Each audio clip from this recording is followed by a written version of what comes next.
Today I want to take you on a tour of my garden. I want to show you some of the vegetables that I've had growing, as well as the herbs and the flowers that are really crucial to a productive, diverse garden. We will also be looking at the containerized citrus trees that I grow. And to cap it all off, I want to talk a little bit about something I like to call garden zen.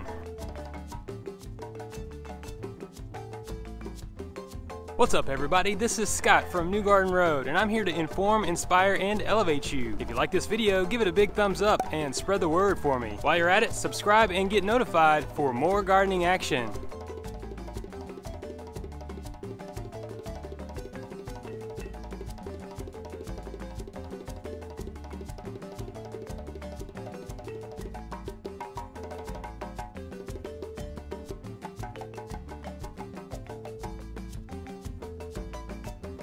So we've reached the midpoint of June here in Central Texas, but my vegetable garden is still really productive.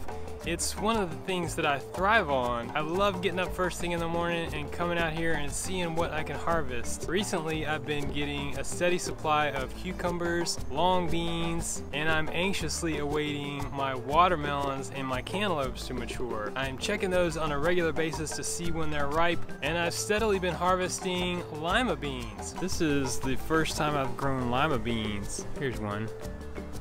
See that one? It's starting to turn a little bit yellow. Come off really easy. And then you're gonna shell them, and those beans will need to be cooked. This is a variety from Southern Seed Exposure called Violet's Multicolored Butterbean or Lima Bean, and they have been really prolific.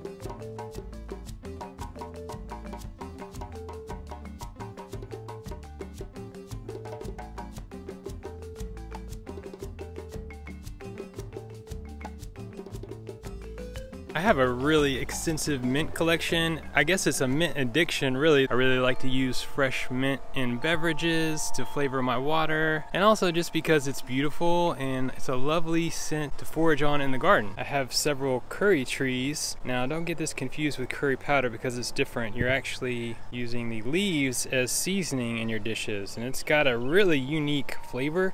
Kind of spicy, peppery, just entirely distinct. And this is ginger that I have growing in a container. The leaves smell like ginger. I like to grow a lot of edible greens in the warm season. This is the Guyerna. It's also known as longevity spinach. There's the Okinawan purple on the left. This is French sorrel. This is another green that I can munch on in the warm season. It really likes the cooler temps better. It's gonna diminish at some point, but I'm getting a lot of leaves on it now, and I'm mixing those with others. It's got a lemony type flavor. I always like to grow a lot of flowers in the garden, and this year is no different. Throughout the summer, I'll have things such as zinnias, cosmos, and a couple of varieties of morning glories growing. This year, I'm trying a really beautiful variety of sunflower, and that is going to be spectacular. I gotta say, these cardinal climbers have been a really big favorite to the hummingbirds. Yesterday evening, I was noticing that even after the flowers had closed up, there was a hummingbird that came along and was still continuing to feed on them. They're really specialized and able to feed on these just right, so you should be growing some flowers to attract pollinators and beneficial insects, as well as to feed the hummingbirds. Zinnias have long been one of my favorites to grow throughout the summer. They're really prolific,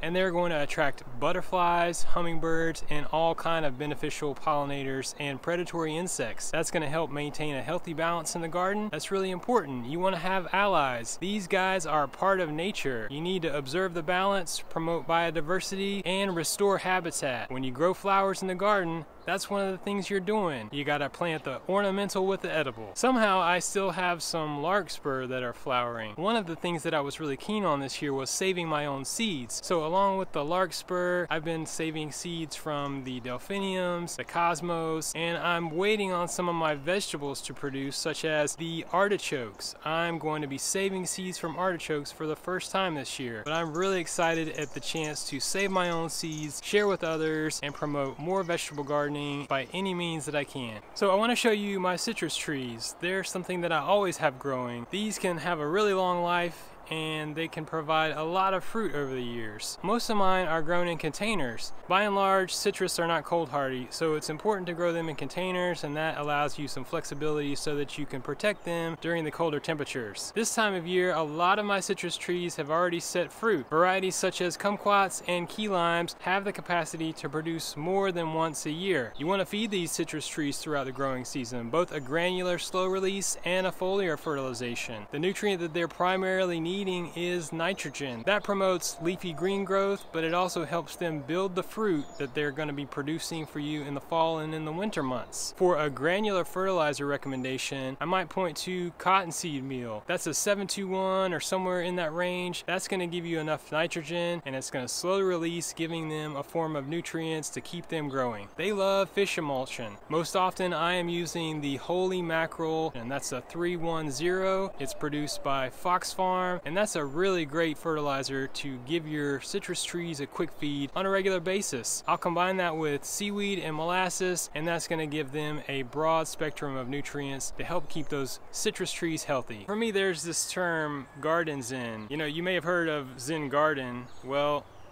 this is kind of like the mindset of the Zen Garden. Garden Zen, where I've established this habitat, all this growth, and I'm able to come out here and instantly transform my mindset, increase my well-being. Now more than ever, we need to stay grounded. I really want to give you something that is a break, an escape, something that inspires you, something that elevates your daily life.